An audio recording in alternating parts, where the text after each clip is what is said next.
সাদা পাথরের সাথে প্রথম পরিচয় হচ্ছে আমার 2015 কিংবা 2016 সাল হবে। তখন শাহজালাল ইউনিভার্সিটির স্টুডেন্ট ছিলাম। তো হঠাৎ ক্যাম্পাসে একটা হাইপ উঠলো যে মানে একটা নতুন পর্যটন স্পট আবিষ্কার হয়েছে, মানে সাদা পাথর, বা নামটা তখনও প্রচলিত ছিল না, ওই ভোলাগঞ্জ।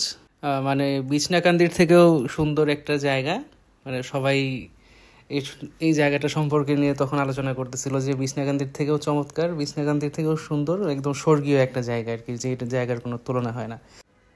তো আস্তে আস্তে এই সাদা পাথরের পর্যটন স্পট গড়ে উঠলো, সাদা পাথর পরিবহন আসলো, মানে একটা অন্যতম, সিলেটের অন্যতম প্রধান একটা পর্যটন আকর্ষণে পরিণত হয় এই ভোলাগঞ্জ সাদা পাথর। তো উপরের যে ভিডিওটা দেখতে পাচ্ছেন সেটা 2024 সালে আমি তুলেছিলাম আর কি, সাদা পাথর ভ্রমণের সময়।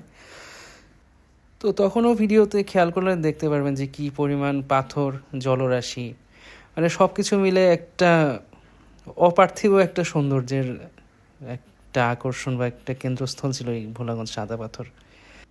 এইভাবে সবার চোখের সামনে যে সাদা পাথরটাকে ধ্বংস করে ফেলা হচ্ছে, তা সত্যিই দুঃখজনক এবং লজ্জাজনক।